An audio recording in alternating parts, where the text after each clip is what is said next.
హల్లెలూయా, దేవునికి స్తోత్రం. ఇప్పటి వరకు ఆరాధనలో, ప్రార్థనలో దేవుడు తోడుగా ఉన్నాడు. జయకరంగా జరిగించిన ఈ ఆరాధన బట్టి, పాటలను బట్టి దేవునికి వేలాది స్తోత్రాలు చెల్లించుకుందాం. అయితే మనం వాక్యంలోనికి వెళ్ళి వాక్య విశ్లేషణ మనం చేసుకుందాం. చూడండమ్మా, బైబిల్ గ్రంథంలోంచి ఆదికాండము 13-14.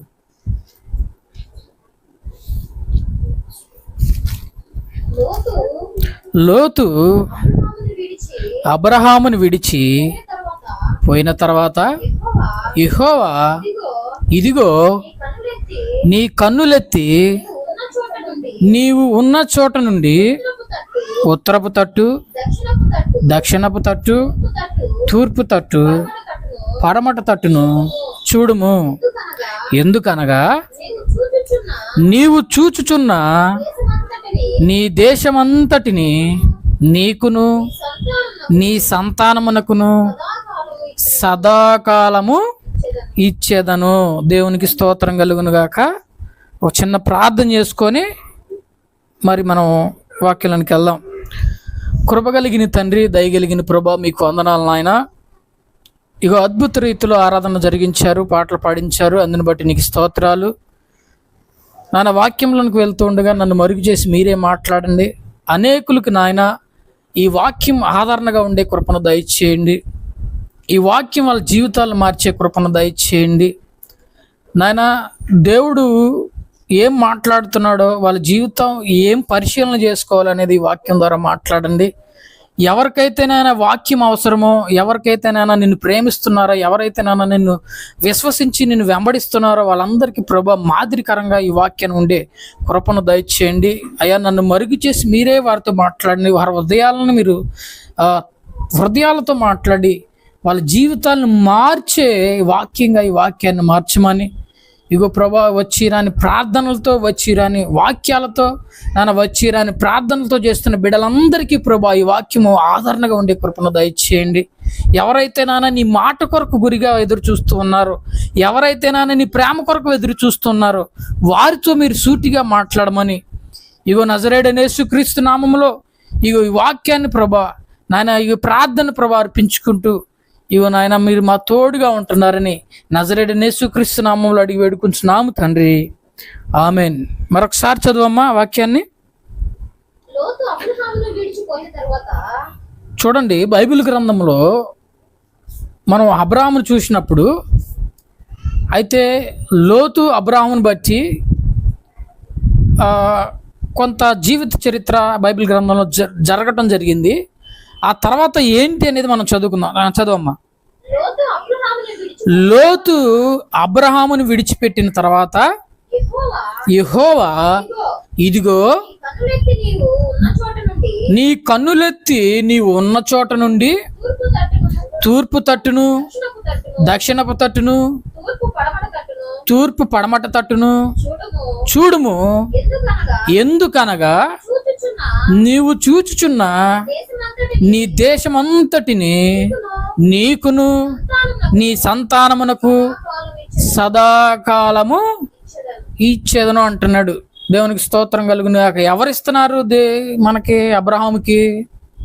ఏమండి, ఎవరిస్తున్నారు?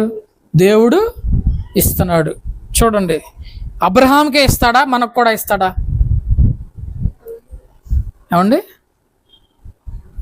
నిర్మూలమైన మనసు కలిగి మరి మన హృదయంలో ఏ మలినము కఠినము లేకుండా అడిగితే ఆనాడు అబ్రహాముకే కాకుండా మనకు కూడా ఇచ్చే దేవుడు. దేవునికి స్తోత్రం కలుగును గాక.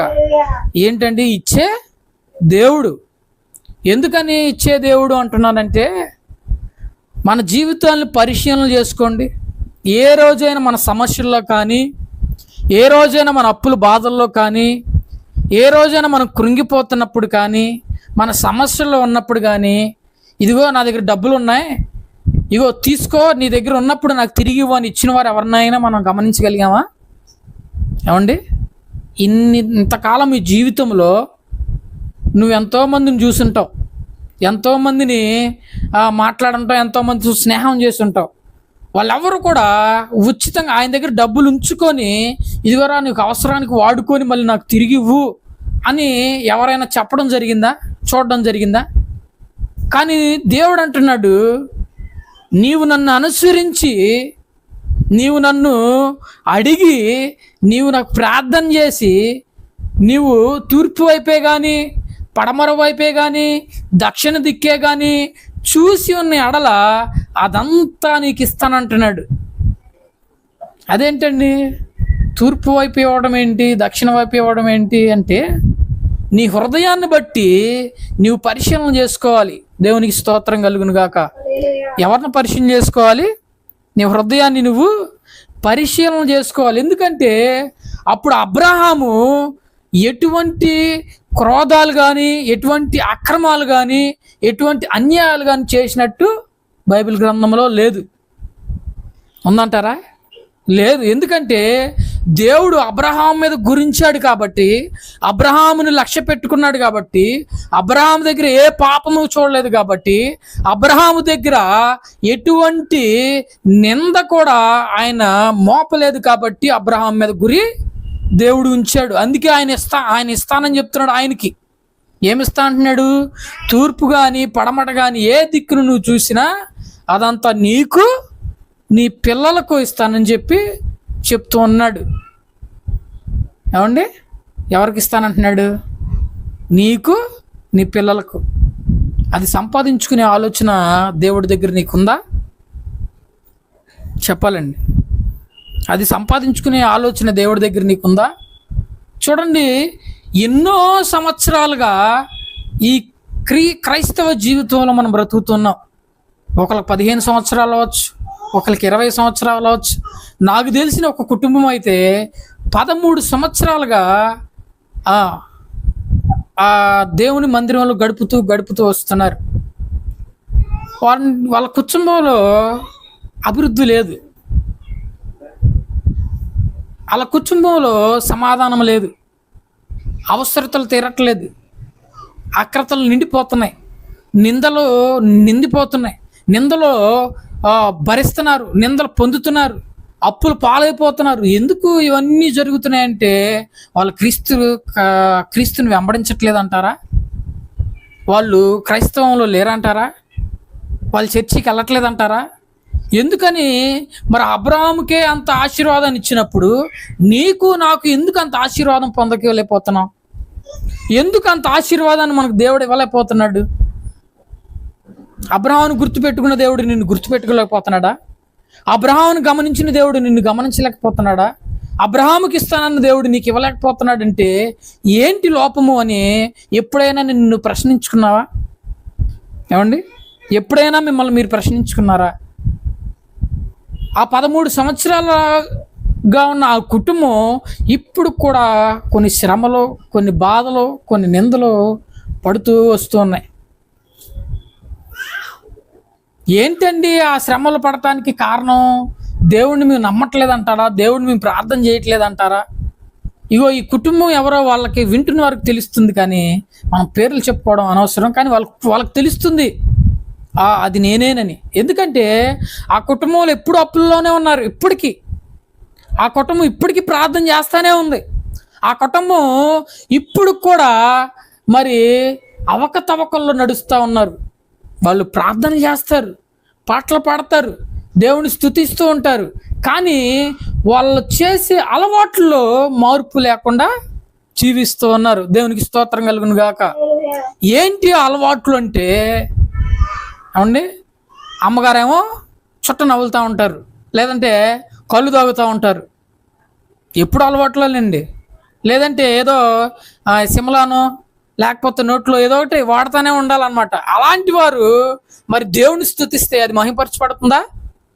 ఏమండి, మరి ఆ కుటుంబంలో మరి పెద్ద వ్యక్తి ఏదైనా గొడవ వస్తే చాలు, మరి నా అంతటి వాడు లేడని కర్రలు తీసుకొని, లేకపోతే ఏమండి కొడుకు అని చూడకుండా, కుమార్తె అని చూడకుండా, భార్య అని చూడకుండా మరి ఒంటి కాలుపై నిలబడతా ఉంటాడు గొడవ కోసం.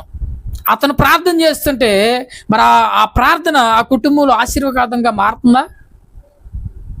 కుమారుడు చూడండి, కుమారుడు మరి ఎట్లా ఉంటాడంటే, ఏదో ప్రార్థన చేసాంలే, ఏదో అయిపోయిందిలే, ఏదో చేస్తున్నాములే అన్నట్టుగా, మరి ఆ కుటుంబంలో ఏదో అవుతుంది, ఏదో గడుస్తుంది అన్నట్టుగా ఆ కుటుంబంలో వెళ్ళిపోతూ ఉంటాడు ఆ యవనస్తుడు. మరి ఆ కుటుంబంలో కూతురులను చూస్తే ఏదో నామకార్థ ప్రార్థనలు, నామకార్థ జీవితం జీవిస్తున్నారు అన్నట్టుగా వాళ్ళు జీవిస్తూ ఉన్నారు. వారితో పాటు వచ్చిన ఎంతో మంది కూడా మరి ఎంతో అభివృద్ధి పొందటం, ఎంతో ఆశీర్వాదం పొందటం, ఎన్నో మహిమ కార్యాలు వాళ్ళు పొందుకోవటం నేను ఆ సంఘంలో చూడడం జరిగింది. దేవునికి స్తోత్రం కలుగును గాక. ఎందుకంటే వాళ్ళ సంఘంలో వాళ్ళు నడవటమే కాకుండా వాళ్ళ ప్రవర్తన అంతటిని కూడా మనం సరి చేసుకుంటూ నడుచుకోవాలి. ఎక్కడ మాట జారుతున్నాం, ఎక్కడ చేయి జారుతున్నాం, ఎక్కడ మనం ప్రార్థన చేస్తున్నాం, ఎవరి గురించి ప్రార్థన చేస్తున్నాం, ఎందుకు తిట్టేవారిని మనం ఆశీర్వదించట్లేదు, ఎందుకు మనల్ని దూషించేవారిని ఆశీర్వదించట్లేదు. దేవుడు ఏం మాట్లాడాడండి మనతో?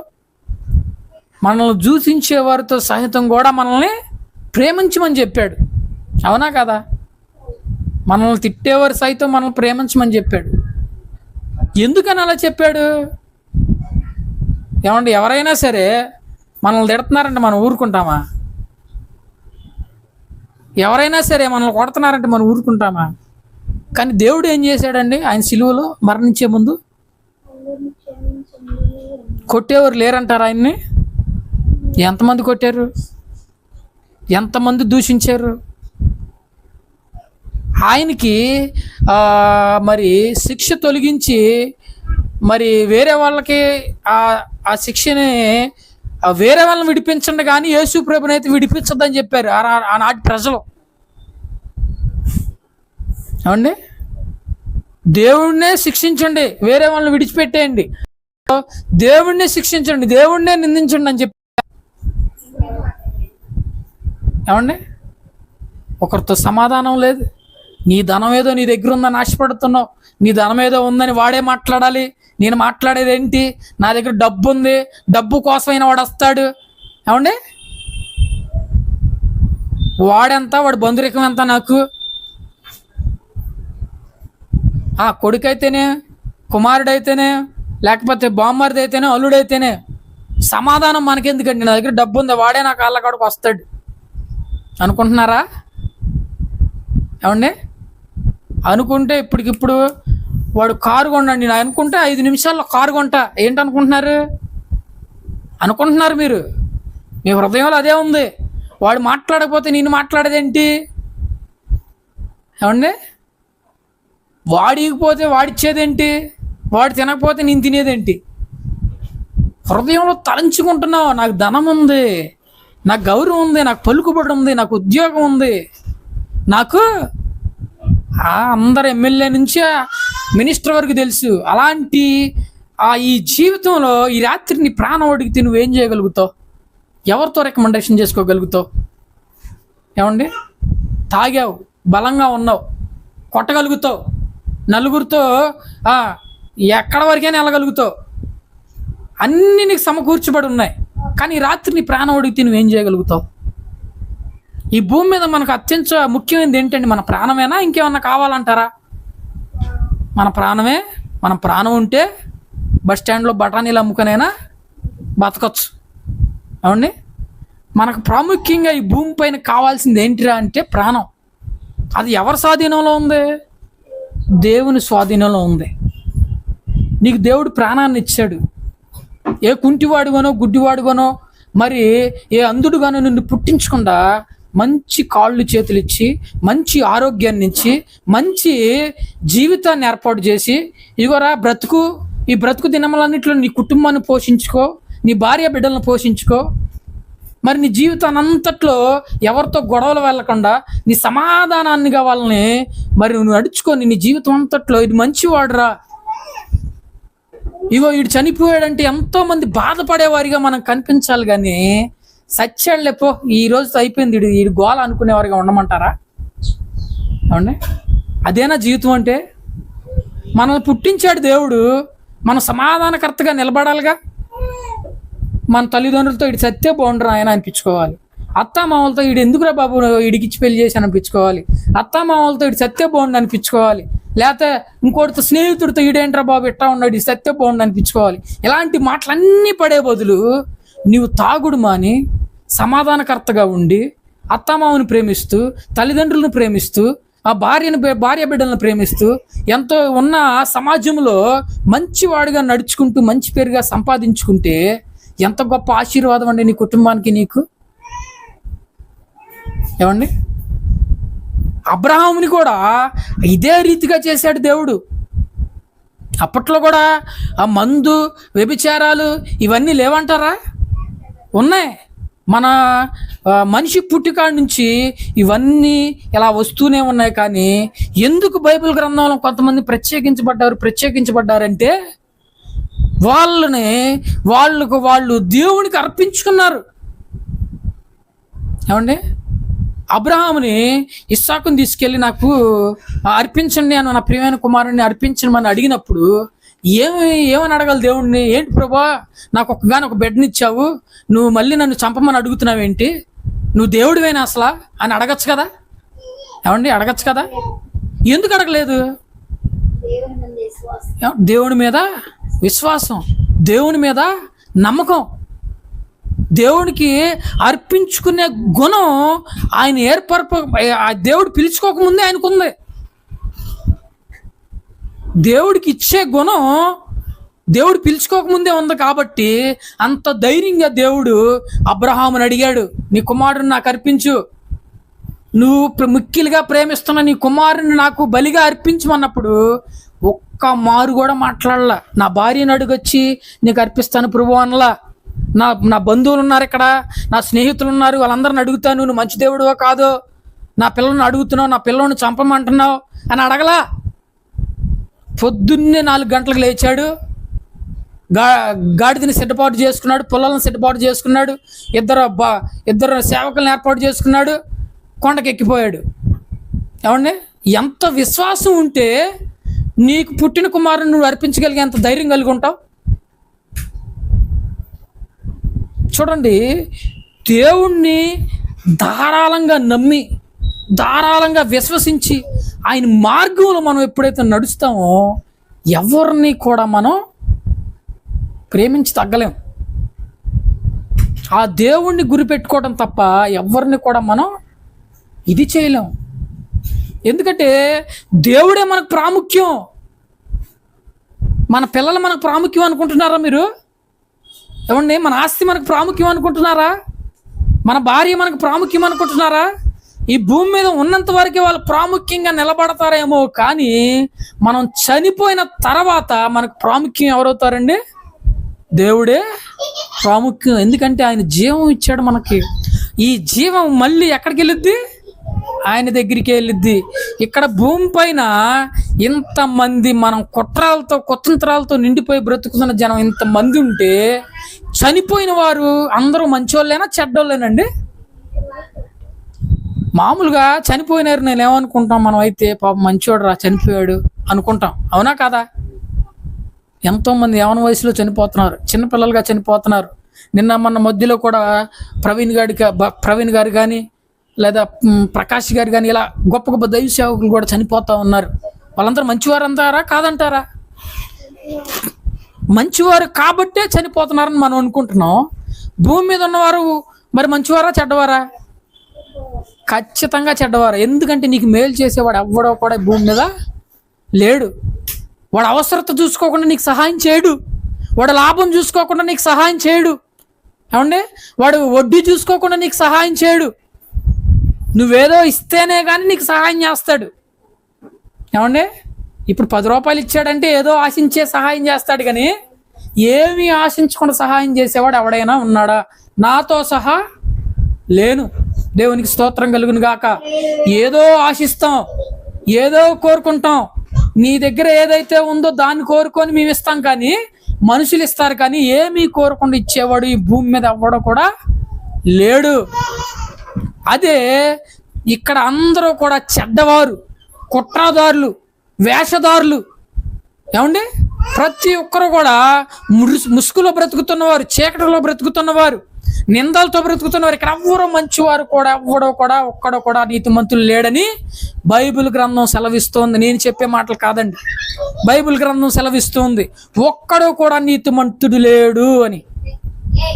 అయితే పైన వాళ్ళందరూ కూడా నీతిమంతులే, మంచివారే. ఇక్కడే ఇంతమంది జనం ఉంటే అక్కడ ఎంతమంది మంచివారు ఉంటారు, అక్కడ ఎంతమంది గొప్పవారు ఉంటారు. వారందరి మధ్యలో నీవు ఒక గొప్పదానిగా, నీవు ఒక గొప్పవాడిగా, నీవు ఒక నీతిమంతుడిగా అక్కడ జీవించాలని నీకు లేదా?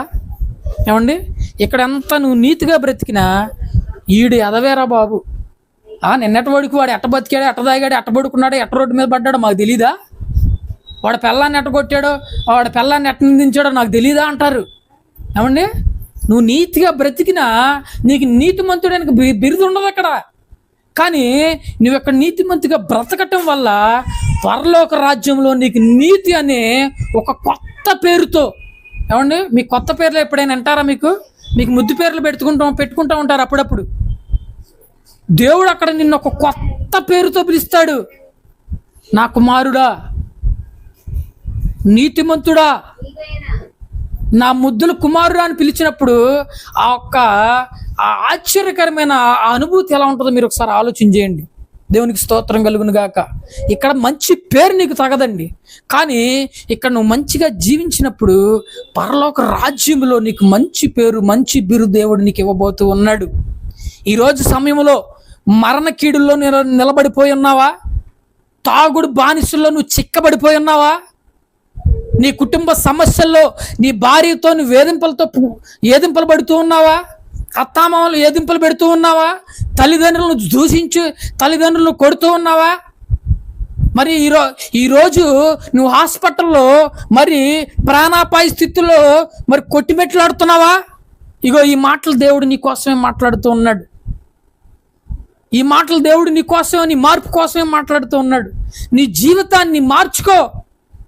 ఎవరి కోసం వద్దండి, వీలైతే నీ భార్య నీ బిడ్డల కోసం మార్చుకో, లేదంటే నీ తల్లిదండ్రుల కోసం మార్చుకో, లేదంటే ఇవన్నీ లోక సంబంధమైనవి, ఇవన్నీ నాకొద్దంటావా? నువ్వు దేవుని గురించి మార్చుకో. దేవుడు నీకు ఒక గొప్ప పేరును, గొప్ప ఖ్యాతిని నీకు ఇవ్వబోతున్నాడు. దేవునికి స్తోత్రం కలుగును గాక. నీకు జీవం ఇవ్వబోతున్నాడండి. ఈ భూమి మీద ఉన్నంత కాలంలో ఎప్పుడు మనం మరణిస్తామో లేదో మనకు తెలియదు, కానీ జీవిత కాలము జీవించే జీవితము నీకు పరలోక రాజ్యంలో ఏర్పరచబడి ఉంది. ప్రతి ఒక్కళ్ళ పేరు ఆ గ్రంథంలో రాయబడి ఉంది. ప్రతి ఒక్క పేరు నీ ఇంటి పేరుతో సహా ఆ గ్రంథంలో రాయబడి ఉంది. ఏమండి, అవునా? నమ్ముతున్నారా మీరు? నమ్మాలి. ఎందుకంటే ప్రతి ఒక్క మాట ఈ గ్రంథంలో రాయబడి ఉంది.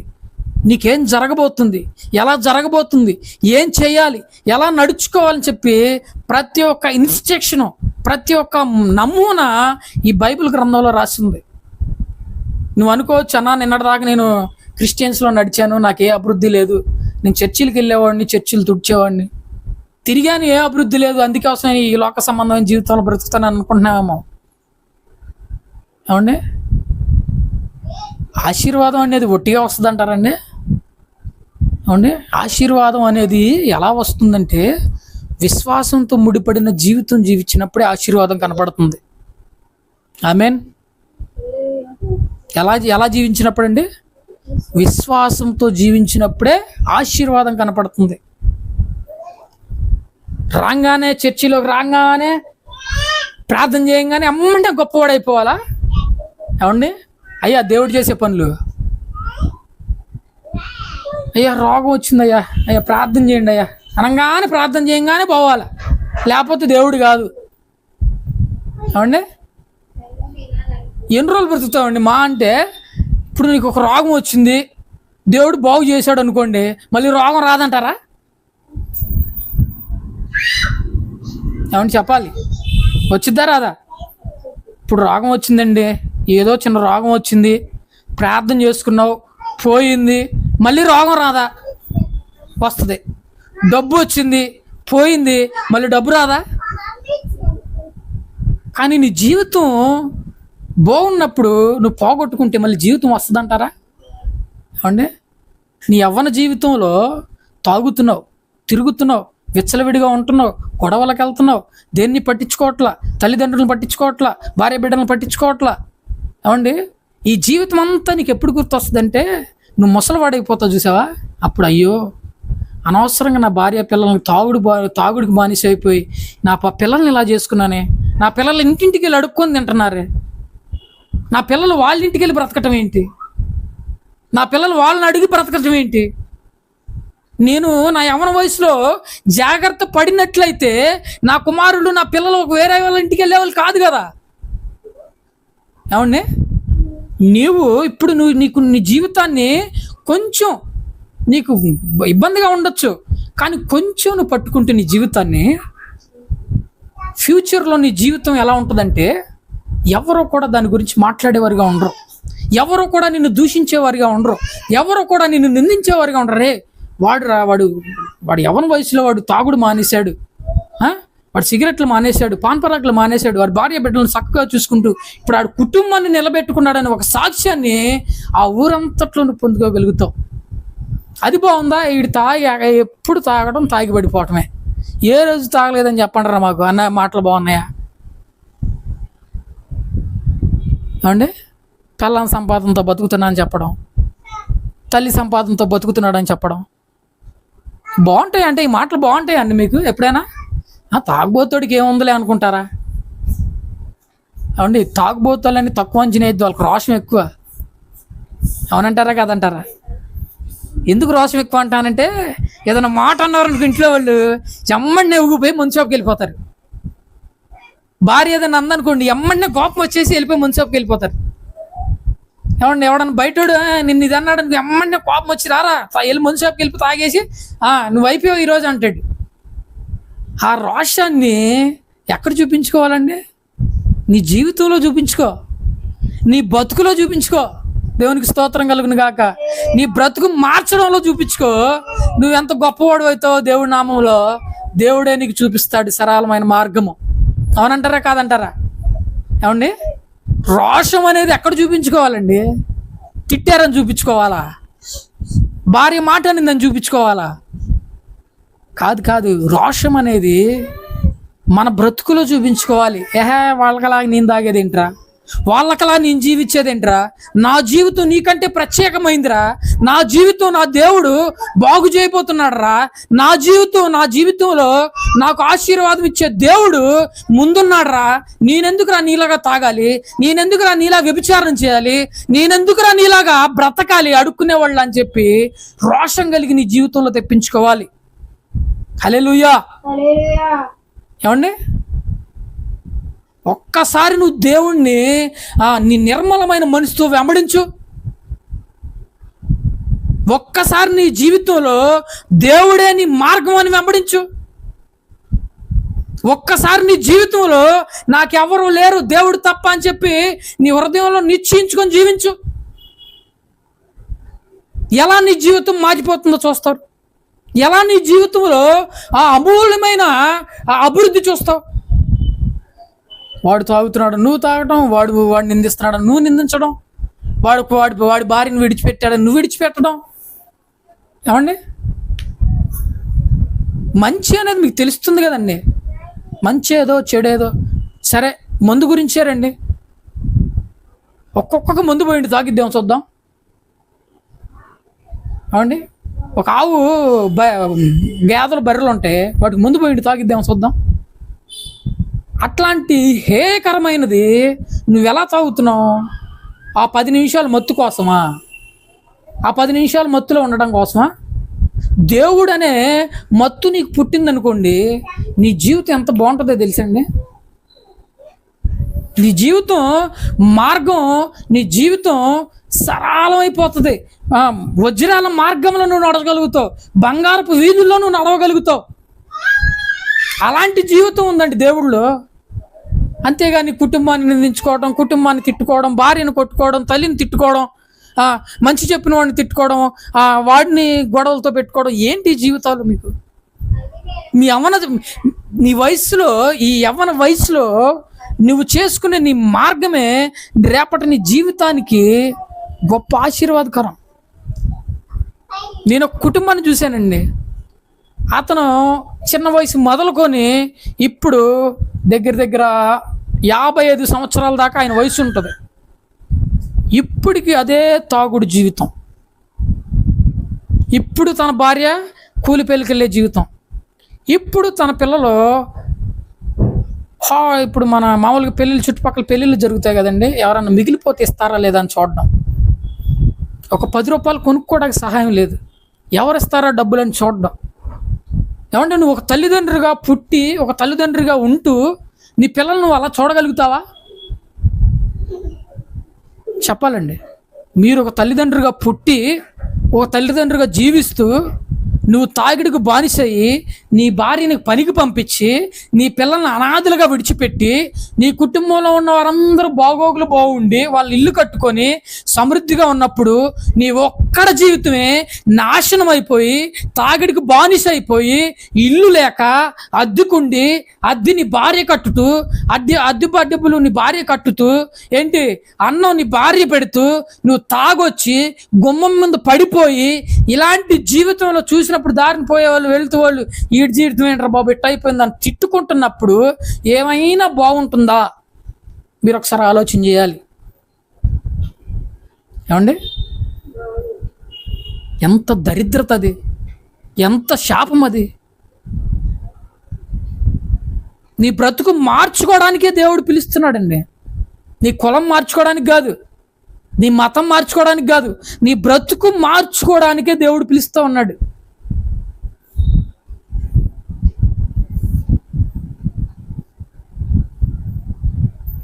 ఇంతవరకు మీ క్రైస్తవంలో మీ కులం మారిందండి? మీ మతం మారిందండి? మీ జీవితాలు మారాయండి? చూడండి, ఎంతోమంది క్రైస్తవులు సాక్షులు నా జీవితం మారిందని సాక్ష్యం ఇవ్వగలుగుతారు తప్ప నా కులం మారిందని ఎవరో చెప్పరు, నా మతం మారిందని ఎవరో ఇంతవరకు చెప్పడం వినలేదు, వినను కూడా. దేవునికి స్తోత్రం కలుగును గాక. ఎందుకంటే క్రైస్తవంలో మార్గంలో ఎప్పుడు కూడా నీ కుటుంబాన్ని చూసుకో, నీ బాధ్యతలను నువ్వు సరిగా ప్రవర్తించు, నీ విశ్వాసాన్ని నువ్వు తుద వరకు కడ వరకు పాటించు అనే మాటలే ఉంటాయి తప్ప నీ కులాన్ని మార్చుకోమని, నీ మతాన్ని మార్చుకోమని, ఏమండి ఇతర కులస్థుతులను దూషించమని, ఇతరుల మతాలను దూషించమని ఎక్కడా కూడా బైబిల్ గ్రంథం మాట్లాడలేదు. ప్రతి ఒక్కటి కూడా నీ చేతిలో నా చేతిలోనే ఉందండి. దేవుడు ఎలా సాయం చేస్తాడు? పైనుంచి ఇలా అనగానే సహాయం వచ్చేసిద్దా? ఏమండి, ఇలా చేయి పెట్టంగానే సహాయం వచ్చేసిద్దా? రాదు. మార్పు ఎలా వస్తుంది? ముందు నువ్వు అనుకోవాలి, నీ హృదయంలో నువ్వు బలంగా తలుచుకోవాలి.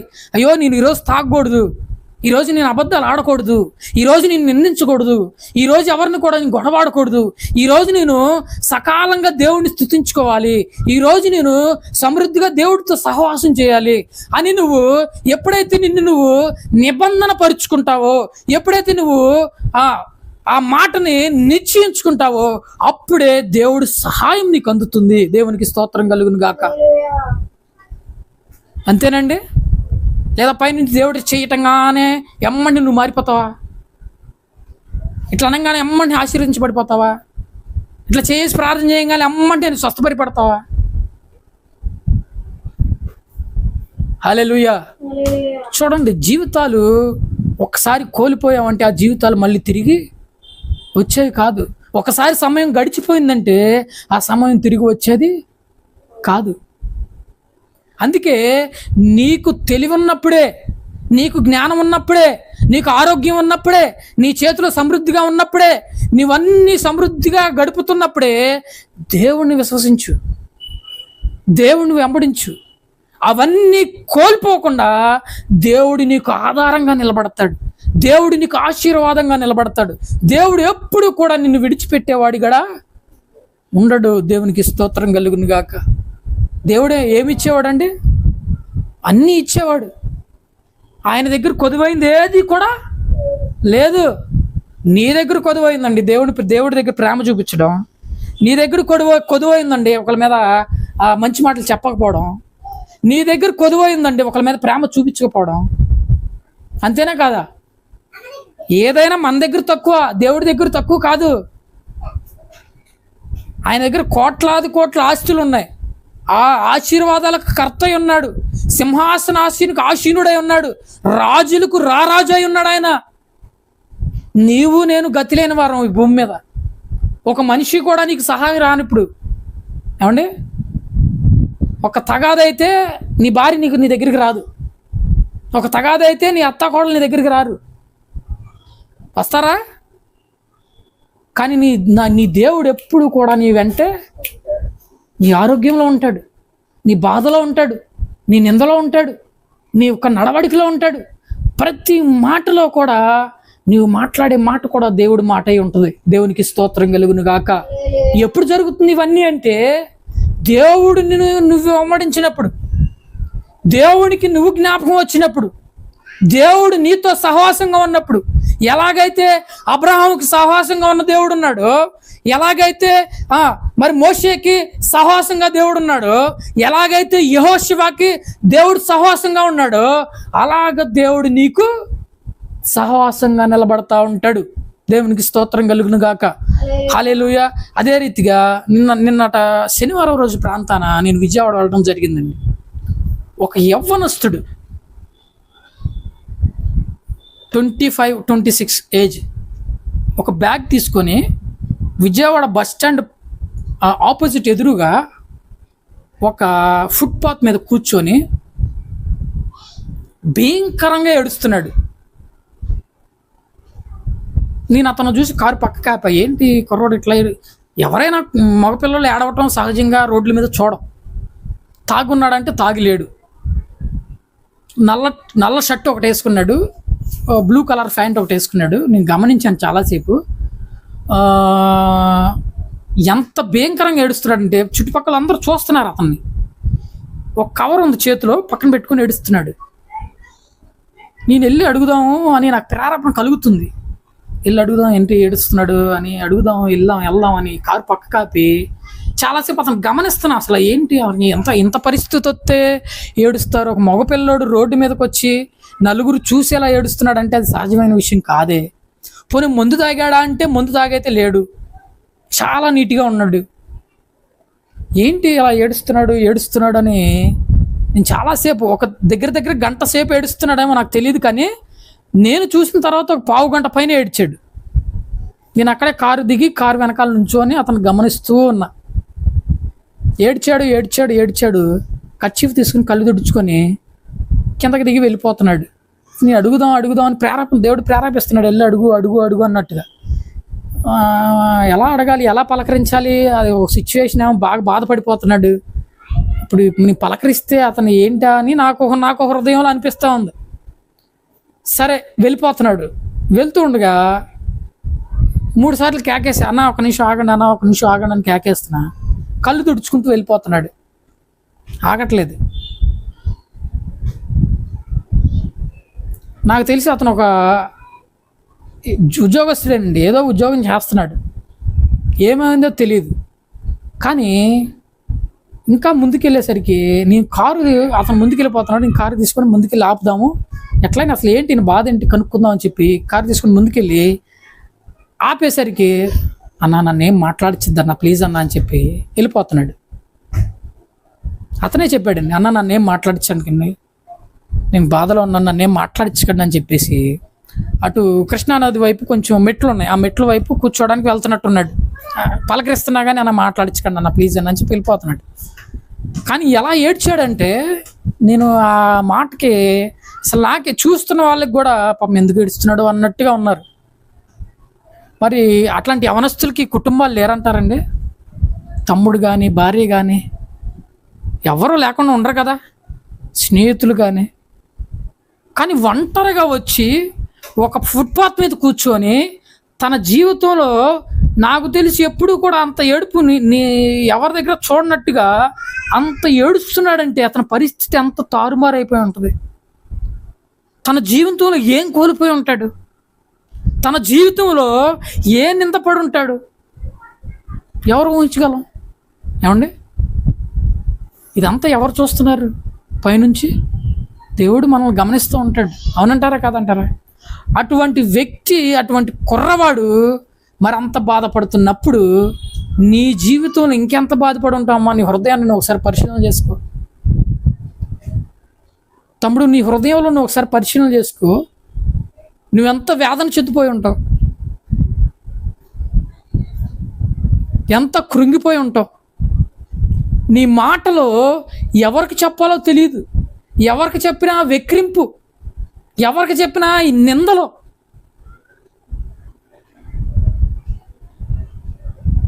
ఎవరికి చెప్పినా సరే అది తీరదండి. తీరుతాయంటారా? అబ్బే, నా జీవితంలో నేను కోల్పోయిన వాటికి ఎవరికైనా చెప్పాను అనుకోండి, ఈడు ఉన్నప్పుడు మాట లేదు, పోయినప్పుడు మాట వింటాడు, వాడు నాశనం వాడే చేస్తాడు అంటారు. అంతేనా? వాడు నాశనాన్ని వాడే అనిపిస్తున్నాడు అంటారు. అంతేనా? కానీ నా దేవుడు ఏమంటాడంటే, నిన్ను ఆశీర్వదిస్తానని చెప్తాడు, నిన్ను దీవిస్తానని చెప్తాడు, నిన్ను నిలబెడతానని చెప్తాడు. ఎక్కడైతే నువ్వు కోల్పోయావో ఆ కోల్పోయిన చోట నిన్ను లేవనెత్తుతానని చెప్తాడు. ఎప్పుడైనా దేవుడి మాటలు గమనించారా? ఒక్కొక్క మాట దేవుడి మాటలు మాట్లాడుతుంటే ఎంతో ఆదరణ కలిగి, ఎంతో ఆప్యాయత కలిగిన మాటలుగా మనం వింటూ ఉంటాం. దేవునికి స్తోత్రం కలిగిన కాక. ఇంకొక అధ్యాయం చూసి ముగించుకుందాం. చూడండి అమ్మ, చూడు మత్తయి సువార్త 7:7. పరలోకమందున్న మా తండ్రి. మా ఏదమ్మా? అదేనా? ఒక్క నిమిషం. మత్తయి సువార్త 7:7 ఒకసారి చదువు. అడుగుడి మీకు ఇయ్యబడును, వెతుకుడి మీకు దొరుకును, తట్టుడి మీకు తీయబడును, అడుగు ప్రతి వాడును పొందును, వెతుకువానికి దొరుకును, తట్టువారికి తీయబడును. దేవునికి స్తోత్రం కలుగును గాక. ఇవి మాటలన్నిటికీ మీకు అర్థాలు తెలుసా అండి?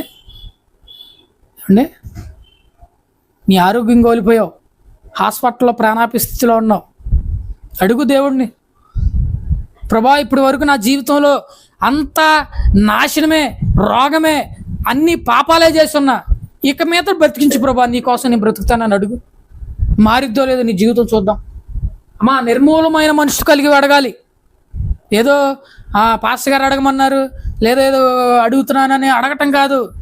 నీ హృదయాన్ని సరిచేసుకొని నిర్మూలమైన మనసుతో, నేను ఇంకా ఎప్పుడు తప్పు చేయనని నీ హృదయంలో ఒక నిబంధన చేసుకొని దేవుడిని అడుగు. నిన్ను బ్రతికించకపోతే అప్పుడు మాట్లాడదాం. ఏమండి, అదేంటండి అంత ఖచ్చితంగా చెప్తున్నారు అంటారా?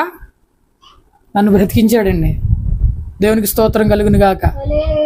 నేను మరణ అంచుల వరకు వెళ్ళి, ఇక నేను నా జీవితం అయిపోయింది, నా జీవితంలో ఇంకేది లేదు, నాకు నా కుటుంబం తప్ప నాకు ఏది గుర్తు రావట్లేదు, అయిపోయింది, నేను చనిపోయాను అనుకున్నా. ఎట్లాగా చిన్న పిల్లలు ఉన్నారు, నా భార్య చిన్న వయసులో ఉంది, ఎట్లాగా నా జీవితం ఏంటి అని అనుకున్నప్పుడు బాగా తల్లడిల్లిపోయానండి. నా జీవితం ఏంటి అని 1 సంవత్సర కాలము నేను తల్లడిల్లిపోయి ఆ బ్రతుకులోనే బ్రతికే. కానీ నేను నిశ్చయించుకున్నా, దేవా నన్ను బ్రతికించు, నీ స్వార్థ, నీ పరిచర్యలో నేను సాగిపోతాను, నేను నిలబడిపోతాను, నిన్ను తప్ప మరి వేరే దాన్ని ప్రకటించిన ప్రభా అని చెప్పి నేను ఆయనతో నిబంధన చేసుకున్నప్పుడు నా జీవితం నెమ్మదిగా మారిపోవడం జరిగింది, స్వస్థత పడటం జరిగింది, నా ప్రాణం పోయే భయం నుంచి నేను విడిపించడం జరిగింది. అందుకే ఈ సాక్ష్యాన్ని మీకు ఇవ్వగలుగుతున్నాను నేను. దేవునికి స్తోత్రం కలుగును గాక. మీరు కూడా అదే సిచ్యువేషన్లో, అదే సందర్భంలో మీరు ఉంటే మీరు అడగండి, దేవుని కార్యం మీరు పొందుకుంటారు. హల్లెలూయా. దేవుని కార్యం నిజంగా పొందుకుంటారు. దేవునికి స్తోత్రం కలుగును గాక. ఎందుకంటే ఆ జీవితంలోంచి నేను వచ్చాను కాబట్టి మీకు చెప్పగలుగుతున్నాను, లేకపోతే నేను చెప్పేవాడిని కాదండి. ఆయన ఏర్పరచుకున్నాడు కాబట్టి ఆ మాటలు నీకు ఆదరణగా చెప్పగలుగుతున్నాను, లేకపోతే నేను చెప్పేవాడిని కాదండి. ఇప్పుడు నువ్వు ఎలా ఉన్నావో, నీ పరిస్థితి ఏంటో, నీ అప్పుల బాధలేంటో, నీ నిందలేంటో, ఈ అప్పుల వల్ల నేను చనిపోవాలనుకుంటున్నావేమో, ఈ నిందల వల్ల నేను భరించలేను అనుకుంటున్నావేమో, నాకే ఎందుకు ఇలా జరుగుతుంది, నాకే ఎందుకు ఇలా అయ్యింది, నేను మాత్రమే ఈ భూమి మీద దేవుడికి కనపడ్డానా, నన్ను మాత్రమే శిక్షించాలా, ఈ భూమి మీద పాపం చేసిన వారు ఎవ్వరూ లేరు అనుకుంటున్నావేమో. దేవునికి స్తోత్రం కలుగును గాక. అందరికీ జరిగేలాగా మనకు జరుగుతుందని ఎప్పుడు కూడా మనం ఊహించకూడదు. దేవుడు నీతో మాట్లాడటం కొరకైతే జరిగిందేమో ఆలోచించుకో ఒకసారి సహోదరి సహోదరుడా. దేవుడు నిన్ను హెచ్చరించడం కోసమే జరిగిందని నువ్వు ఆలోచించుకో సహోదరి సహోదరుడా. దేవుని జీవితం మార్చడం కొరకై జరిగిందని ఆలోచించుకో. జీవితంలో నా దేవుడు నాతో మాట్లాడటం కొరకై ఇవన్నీ జరుగుతున్నాయని ఎప్పుడైనా ఆలోచన చేసుకో. దేవునికి స్తోత్రం కలుగును గాక. ప్రతి ఒక్కరి జీవితంలో ఎప్పుడు కూడా దేవుడు మాట్లాడేంత వరకు మీరు ఉండకూడదు. ఆలోపే దేవుడిని తెలుసుకొని దేవుడిని వెంబడిస్తూ ఉంటే నీ జీవితంలో నీ జరగబోయే ఆ శాపకరమైన మార్గాలన్నీ దేవుడు తొలగిస్తాడు. ఆశీర్వాదమే దేవుడు చూపిస్తాడు, కానీ దేవుడు ఎప్పుడు ఆశీర్వాదం ఇవ్వబోయేవాడు కాదు. దేవునికి స్తోత్రం కలుగును గాక. ఆశీర్వాదాలు నిందలు మరి ఇవన్నీ తొలగించేవాడే మరి మన దేవుడై ఉన్నాడు. దేవునికి స్తోత్రం కలుగును గాక. ఒక చిన్న ప్రార్థన చేసుకొని మరి మనం ముగించుకుందాం. ప్రేమ కలిగిన తండ్రి, దయ కలిగిన ప్రభా, మీకు వందనాలు నాయన. ప్రభా, ఇప్పటి వరకు మాట్లాడిన రీతిని బట్టి ప్రభా మీకు వేలాది స్తోత్రాలు చెల్లించుకుంటున్నాం నాయన. ఆదరణ కలిగిన మాటలు మాతో మాట్లాడినందుకు నీకు వేలాది స్తోత్రాలు ప్రభా. ఇప్పటి వరకు ప్రభా ఇగో నాయన వెల్లడబలిచిన ఈ మాటలు, ఈ వాక్యాలను బట్టి మీకు స్తోత్రాలు చెల్లించుకుంటున్నాం నాయన. ఇగో ఆరాధనలో మాకు తోడుగా ఉన్నారు ప్రభా, వాక్యంలో మాకు తోడుగా ఉన్నారు నాయన ప్రభా. అదే రీతిగా నాయన మా జీవిత ప్రయాణం అంతట్లో మాకు తోడుగా ఉండండి. మా ఆరోగ్య పరిస్థితులు అంతట్లో మాకు తోడుగా ఉండండి ప్రభా. అయ్యా మేము ప్రాణం పోయే పరిస్థితిలో ఉన్నాము నాయన, మా ప్రాణాన్ని నిలబెట్టుకొని వాడుకోండి ప్రభా. నాయన ఇగో మేము అప్పుల బాధల్లో కృంగిపోయినాం ప్రభా. నాయన మా అప్పుల బాధల నుంచి విడిపించండి ప్రభా. నాయన మేము నిందల పాల్లో ఇగో మా కుటుంబం అందరి పట్ల మేము నిందల పాలై ఉన్నాం ప్రభా. మా నిందల్లోంచి మమ్మల్ని లేవనెత్తండి ప్రభా. అయ్యా మా అకర్తల నుంచి మమ్మల్ని లేవనెత్తండి ప్రభా. అయ్యా స్తోత్రాలు నాయన, స్తోత్రాలు దేవా, గొప్పవాడా, ఆశ్చర్యకరుడా. అయ్యా అనేకుల జీవితాల్లో ఎన్నో అద్భుత కార్యాలు చేస్తున్నావు, కానీ ప్రభా మా జీవితాల్లో అద్భుత కార్యాలు ఎప్పుడు చూస్తామని ఆశపడుతూ ఉన్నాము నాయన. అద్భుత కార్యాలు ఇప్పుడే జరిగించండి ప్రభా. ఈ ప్రార్థన చేస్తుండగానే అద్భుత కార్యాలు జరిగించండి నాయన. అయా స్వస్థపరచండి ప్రభా. సమాధానాన్ని కలగజేయండి నాయన. మీరు తప్ప మాకు దేవుడే ఉన్నవారు ఎవరూ లేరు ప్రభా. స్తోత్రాలు స్తోత్రాలు స్తోత్రాలు నాయన. ఆశ్చర్య కార్యాలు జరిగించే మా తండ్రి నీకు వేలాది స్తోత్రాలు నాయన. సమాధానం కలిగించే మా ప్రభువా నీకు స్తోత్రాలు స్తోత్రాలు స్తోత్రాలు ప్రభా. నాయన నాతో మాతో ఈ విధంగా మాట్లాడేందుకు నీకు స్తోత్రాలు నాయన. ఈ బైబిల్ వాక్యం ద్వారా మాట్లాడినందుకు నీకు స్తోత్రాలు నాయన. ఇగో నాయన ప్రభా, నన్ను మరగ చేసి ప్రభా మీరు ఈ జనాంగంతో మాట్లాడినందుకు స్తోత్రాలు నాయన. ఇప్పటి వరకు నాయన మాతో సమాధానకర్తగా ఇగో పరిశుద్ధాత్మ శక్తి రూపంలో, అగ్ని రూపంలో మాతో మాట్లాడినందుకు నీకు స్తోత్రాలు నాయన. ఇగో నాయన మా జీవితంలో ఏం సరి చేసుకోవాలో, ఎలా సరి చేసుకోవాలో, ఎలా మార్చుకోవాలో, ఎలా ఆశీర్వదించబడతామో, ఎలా మార్గాన్ని సరళం చేసుకుంటావో మాట్లాడినందుకు నీకు స్తోత్రాలు ప్రభా. నాయన మాతో ఇగో ఇప్పటి వరకు జీవిస్తున్న మా తండ్రి నీకు స్తోత్రాలు ప్రభా. నాయన జీవ గ్రంథంలో మా పేరుని ఇప్పటి వరకు ఉంచినందుకు నీకు స్తోత్రములు నాయన. మరణ గ్రంథంలో మా పేరుని తుడిచివేసినందుకు నీకు స్తోత్రములు ప్రభా. నాయన పరలోక రాజ్యంలో మరి కొత్త పేరుతో మమ్మల్ని పిలుస్తావని ఆశపడుతున్నాం మరి తండ్రి. స్తోత్రాలు నాయన, స్తోత్రాలు నాయన. ఇగో నాయన కృప కలిగిన తండ్రి, దయగలిగిన ప్రభా, ఇప్పటి వరకు నాయన ఈ వాక్యం వింటున్న ప్రతి ఒక్క బిడ్డను మీరు దీవించండి నాయన. ఈ వాక్యము ఈ లైవ్ లో వింటున్న ప్రతి బిడ్డను మీరు ఆశీర్వదించండి ప్రభా. నాయన ఎవరెవరైతే ఈ మాటలు విని బలపరిచి నీ వైపు తిరుగుతున్నారో ప్రభా, మీ వాళ్ళని బట్టి మీరు ఆశీర్వాదాలను కుమ్మరించండి ప్రభా. నాయన ఈ క్రైస్తవ జీవితంలో నాయన ఏదో జరిగిపోవాలని, ఏదో అద్భుతాలు జరిగిపోవాలని, ఆరోగ్యాలు నిలబడిపోవాలని, నాయన అందరికంటే ఆస్తిపరులు అయిపోవాలని జీవితంలోనికి రాకూడదు ప్రభా. ఎవరైతే దేవుడితో నడవాలని ఆశపడాలి ప్రభా, ఆ రాజ్యంలో మేము కనబడాలని ఆశపడాలి చేయండి ప్రభా. ఆ రాజ్యంలో కొత్త పేరుతో పిలిపించుకునే ఆశ కలిగి ఉండే వారిని నిలబెట్టుకోండి ప్రభా. స్తోత్రాలు నాయన. ఎంతో మంది దైవ సేవకులు నాయన ఇగో నీ భారం మోస్తూ సేవ చేస్తున్న బిడ్డలందరినీ మీరు జ్ఞాపకం చేసుకోండి ప్రభా. ఆయా ముఖ్యంగా సంజయ్ పాస్టర్ గారిని జ్ఞాపకం చేసుకోండి ఆయన. ఆ సంఘాన్ని, ఆ సంఘ బిడ్డల్ని జ్ఞాపకం చేసుకోండి ప్రభా. అదే రీతిగా నాయన ప్రభుదాస్ గారి పాస్టర్ గారిని జ్ఞాపకం చేసుకోండి ప్రభా. మరి ఆ సంఘాన్ని, ఆ సంఘ బిడ్డలందరినీ జ్ఞాపకం చేసుకోండి ప్రభా. అయ్యా నీ నిత్య రాజ్యంలో మేమందరం అక్కడ కలుసుకొని నిన్ను స్తుతించుకునే గొప్ప భాగ్యాన్ని దయచేయమని ప్రార్థన చేస్తున్నాను తండ్రి. నాయన ఎవరెవరైతే నిర్మలమైన మనసుతో నాయన ఆశ్చర్యకరమైన హృదయం కలిగి నీ పైన ఆసక్తి కలిగి ఉంటారో నాయన, వారందరిని మార్చుకొని వారందరికి సమాధానాన్ని కలగజేసి నజరేయుడైన యేసుక్రీస్తు నామములో ప్రతి ఒక్కరు నిలబెట్టుకొని వాడుకుంటారని నాయన నేను ఈ చిన్న ప్రార్థనలో నాయన ప్రతి ఒక్కరికి ఎట్ల ప్రభా జ్ఞాపకం చేసుకుంటున్నాను ప్రభా. మరి ముఖ్యంగా నాయన ఇప్పుడు గర్భిణీ స్త్రీలు ఉన్నారు నాయన ప్రభా. నాయన హాస్పిటల్లో అనేక వ్యాధులతో కృంగిపోతున్న వారు ఉన్నారు నాయన. ధన సహాయం ఉండి ప్రశాంతత లేని వారు ఉన్నారు నాయన. ధనం అప్పులు ఇచ్చి తిరిగి ఇవ్వలేని వారు ఉన్నారు నాయన.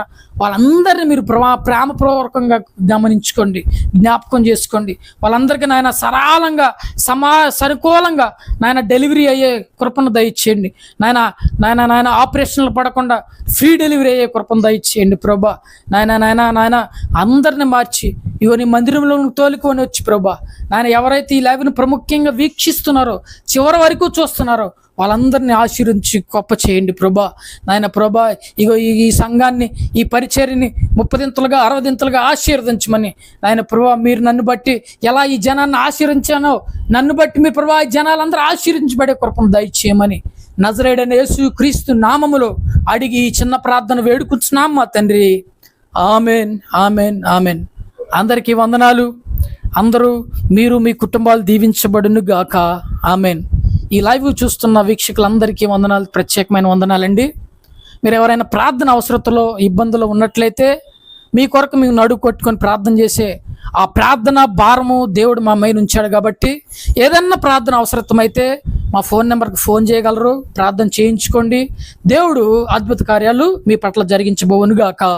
ఆమెన్. అందరికీ వందనాలు.